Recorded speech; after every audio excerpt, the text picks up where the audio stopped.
Hey guys, welcome to EDM Tips, where each week I share tips and techniques for making the best electronic dance music you can. This week we are going to look at spicing up chord progressions a bit by using something called borrowed chords.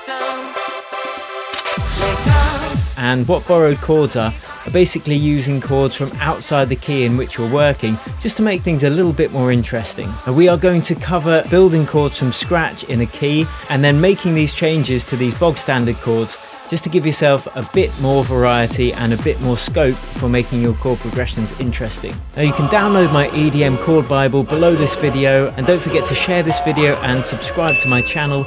And without further ado, let's hop into Ableton and get it done. So first we are going to draw out all the notes in the key of A minor natural, and we're going to use A minor natural because it's got no black notes in it, so it's nice and easy. Just all the white notes from A all the way up to A again. And all it's doing is counting up intervals. All intervals are is counting up the spaces between the notes, and I've put the minor intervals below this video, so any scale you want to make in a minor key, you just count up from the root note of whatever scale it is. So say you want D sharp minor, you just count up these same intervals, and they are, for minor scales, 2 half steps, 1 half step, 2 half steps, 2 half steps, 1 half step, 2 half steps, and 2 half steps.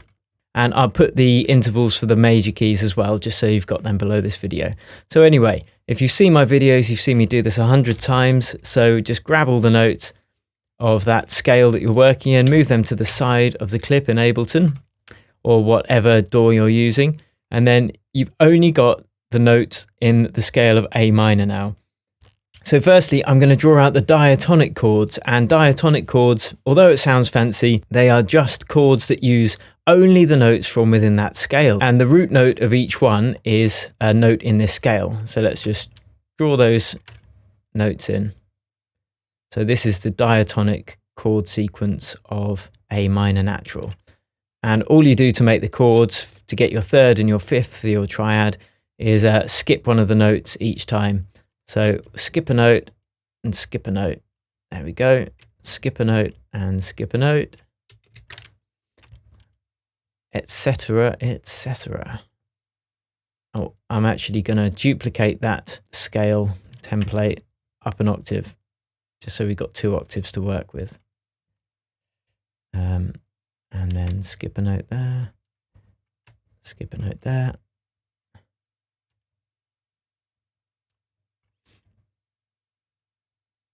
And almost done, and this is A minor again. So they are all the diatonic chords of A minor natural.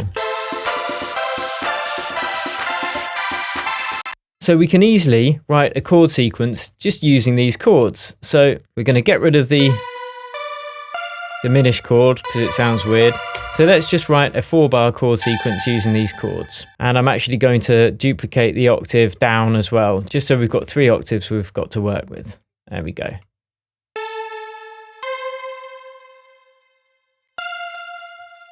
So we'll shift this one down an octave.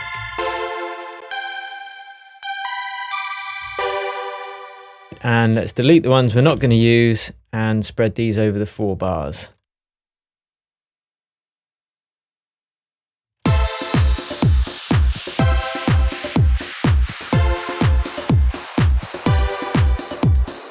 Okay, so they are our 4 chords. So let's just add some rhythm, and we're going to use some syncopation for this, just to keep it grooving, keep it moving. We'll start this chord just before the bar hits. And then repeat that pattern there as well.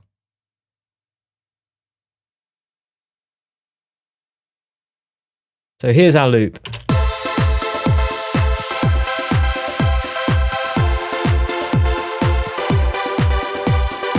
And that is using just diatonic chords. But what if you want to move outside of the key in which you're working in and not be restrained to using only these diatonic chords? What you can do is actually borrow chords from the parallel key of the one you're working in. And what the parallel key is just the major or minor counterpart of the key you're working in. So we're in A minor, so the parallel key of A minor would be A major. If you were in C major, the parallel key of that would be C minor. But rather than draw out all the diatonic chords of that key, the easiest thing to do is just change some of the thirds from minor thirds to major thirds, or vice versa, from major thirds to minor thirds. Now, if you've got a minor third, and it's called a third because it's the third note in that scale, so that's the first note, second note, third note, and that's the fourth note, and that's the fifth. So you've got the first, the third, and the fifth. So that's a minor chord. To make it a major chord, all we do is grab the thirds and move them up one semitone. And that is actually the first chord in the parallel scale of A major. So rather than thinking too much about it and all this parallel business, all you have to do is really play around with these thirds and change some of them from majors to minors. And that gets you out of the scale that you're in and gives you a bit more scope than just working with these diatonic chords.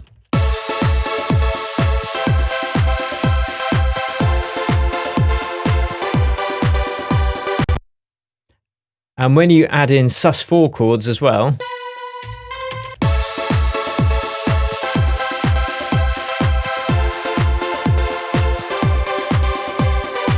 you really start to move outside of just using those diatonic chords. So as an experiment, what I suggest is drawing in all of those notes from one key of whichever you're working in.